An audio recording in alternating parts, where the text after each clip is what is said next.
बहुत सारे एस्पिरेंट ऐसे होंगे जो डायरेक्टली एमटीएस का प्रिपरेशन कर रहे होंगे और मैं एस्पिरेंट से यही रिक्वेस्ट करूँगी कि कभी भी किसी जॉब को भी आप छोटा या बड़ा इस तरीके से कैटेगराइज मत करो। ठीक है, आपका अगर एम है सीजीएल क्रैक करने का, आप वो माइंडसेट रखो, लेकिन किसी और जॉब को उसकी इंसल्ट मत करो, क्योंकि एमटीएस को लेकर के बहुत से लोग गलत जज करते हैं, गलत मेंटलिटी अपनाते हैं उस जॉब को लेकर के, जो कि बहुत गलत है। क्योंकि जब हम गवर्नमेंट जॉब की प्रिपरेशन करते हैं, एक टाइम ऐसा आता है जब लगता है कि बस कोई भी जॉब मिल जाए, और उस टाइम पे अगर किसी एस्पिरेंट को एमटीएस जॉब भी मिलता है तो वो मतलब वो उनकी खुशी अलग लेवल की होती है। मैं बहुत सारे ऐसे एस्पिरेंट की वीडियोस देखती हूँ, तो प्लीज़ आप भी स्टार्टिंग से बस जो एम है आप उसको लेके चलो। किसी की भी इंसल्ट, चाहे जॉब हो चाहे कोई पर्सन हो, ठीक है, किसी की भी इंसल्ट नहीं करना है। तो खैर, ये सब तो लेसन वाली बात बाद में। तो मैं आप लोगों से ये शेयर करने वाली हूँ कि मैंने अपना एमटीएस का जो प्लान है वो कैसे बनाया है। हो सकता है कि आप भी उससे कुछ सीख सको या आप भी मुझे कुछ एडवाइस कर सको, बट मैंने अपना बेस्ट तरीके से बनाया है, तो होप सो कि मुझे एडवाइस की नीड ना हो। मतलब मैं घमंड से नहीं बोल रही हूँ, मतलब ठीक है, थोड़ा खुद पे यकीन है इसलिए बोल रही हूँ। एक तो इतने पसीने आ रहे हैं मुझे। तो स्वागत है आप सभी का मेरे चैनल पे, और बहुत टाइम के बाद मैं इस तरीके से वीडियो बना रही हूँ तो मुझे बहुत अच्छा फील हो रहा है। तो चलो स्टार्ट करते हैं।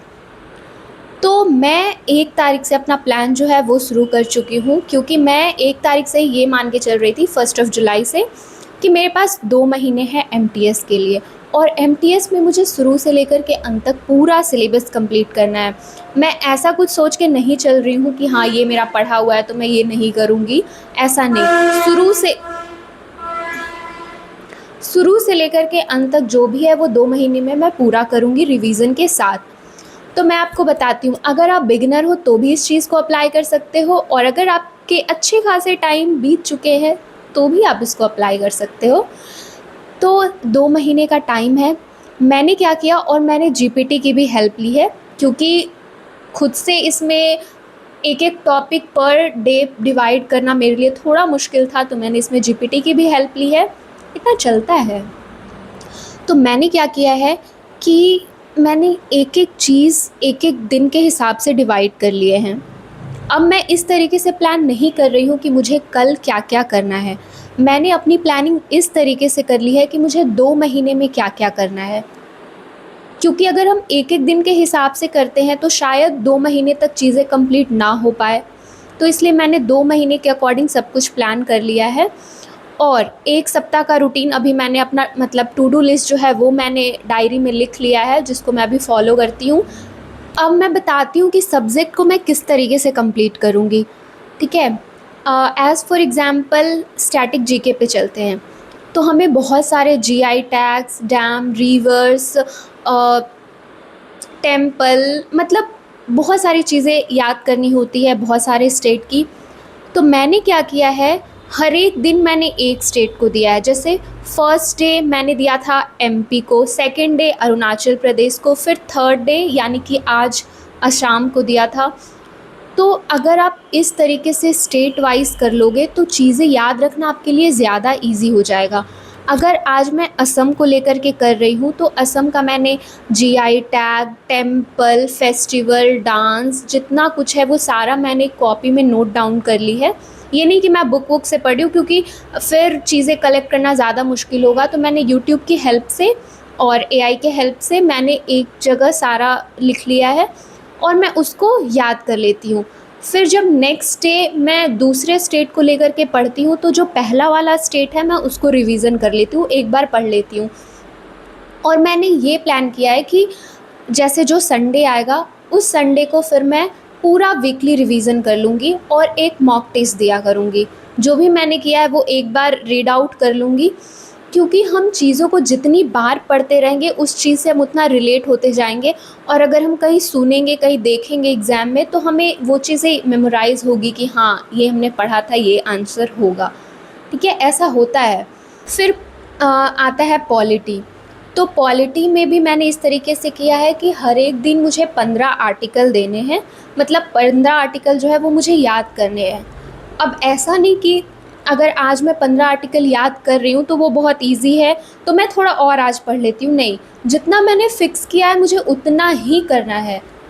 एक्स्ट्रा आपको अपने माइंड पे बर्डन नहीं डालना है, क्योंकि आपके पास और भी सब्जेक्ट्स हैं। तो जितना आपने ये किया है, तो मैं 15-15 के हिसाब से की हूँ कि मुझे एक दिन में 15 आर्टिकल्स कंप्लीट करने हैं, ठीक है। तो पॉलिटी का इस तरीके से। ज्योग्राफी में मैंने लूसेंट बुक की हेल्प से, क्योंकि वो उसमें एक एक टॉपिक करके डिवाइड रहता है ना, तो मैं उस टॉपिक को एक एक करके कर ली हूँ कि मुझे एक दिन में ये करना है, एक दिन में ये करना है, अगले दिन ये करना है, इस तरीके से डिवाइड कर ली हूँ। तो इस तरीके से मैं सारे सब्जेक्ट में कर ली हूँ। और मैथ्स और रीजनिंग, जिनको मैथ्स नहीं पसंद है, आप लोग प्लीज़ बस पीवाईक्यू करो। चाहे आप पीवाईक्यू देख करके ही सॉल्व करने की कोशिश करो, बट आप पीवाईक्यू ही करो, ज़्यादा एक्स्ट्रा दिमाग लगाने की ज़रूरत नहीं है। और मैंने शुरू से मतलब मैथ्स को भी मैंने इस तरीके से 2-2 दिन करके एक-एक चैप्टर दिया है, क्योंकि मुझे सीएचएसएल पे भी थोड़ा फ़ोकस करना है और सीजीएल पे भी, तो इसलिए मैं मैथ्स को इस तरीके से कर रही हूँ, खैर सीजीएल तक जब तक हो पाए। इंग्लिश में भी मैंने इसी तरीके से, पार्ट्स ऑफ स्पीच हैं 8, तो मैंने उसको एक-एक करके 2-2 दिन में मतलब डिवाइड कर लिया कि जैसे आज मुझे नाउन पढ़ना है, तो आज मैं सिर्फ थ्योरी ये सब पढ़ रही हूँ, लेकिन कल के दिन मुझे थ्योरी रिवीजन करके क्वेश्चन प्रैक्टिस करने हैं। तो इस तरीके से मैं एक टॉपिक को 2 दिन दे रही हूँ। और जब कल मैं प्रैक्टिस करूँगी, साथ ही साथ मुझे पैसेज भी करना है, एरर भी करना है, मतलब एक दिन मुझे थ्योरी देना है और एक दिन मुझे प्रैक्टिस पे देना है। तो इस तरीके से मैं इंग्लिश को भी कर ली हूँ। तो ओवरऑल मैं ये कहना चाह रही हूँ कि जब आप अपने सब्जेक्ट को पूरे दिन के हिसाब से, जितना आपके पास टाइम लिमिट है, ठीक है, 2 महीने है, तो मैं 1.5 महीने के हिसाब से अपना पूरा रूटीन फिक्स कर ली हूँ कि मुझे ये कंप्लीट करना है। और 1.5 महीने में जब कंप्लीट हो जाएगा, जो बचा टाइम मेरे पास रहेगा, उसमें मैं सिर्फ रिवीजन और सिर्फ मॉक टेस्ट, पीवाईक्यू, यही सब प्रैक्टिस करूँगी। तो जब आप इस तरीके से प्लान कर लोगे, तो एक तो आपको मोटिवेशन भी फ़ील होगा। ऐसा नहीं, वो मोटिवेशन वीडियो देख के या नहीं, आपका खुद का टास्क कंप्लीट करके फ़ील होगा। जब आप जो पर डे जो आपने सोच रखा है, वो जब आप कंप्लीट कर लोगे, तो आपको मोटिवेटेड फ़ील होगा कि चलो आज मैंने ये कंप्लीट कर लिया। खैर, प्लान तो सभी बना लेते हैं, बट डिपेंड करता है कि आप उसको किस तरीके से कंप्लीट कर रहे हो। मेरे साथ ऐसा होता था कि मैं नोट डाउन करती थी कि मुझे ये करना है, जैसे करंट अफेयर्स करना है, तो मैं करंट अफेयर्स का वीडियो देख लेती थी, उसमें से मेरे दिमाग में सिर्फ 5% जाता था।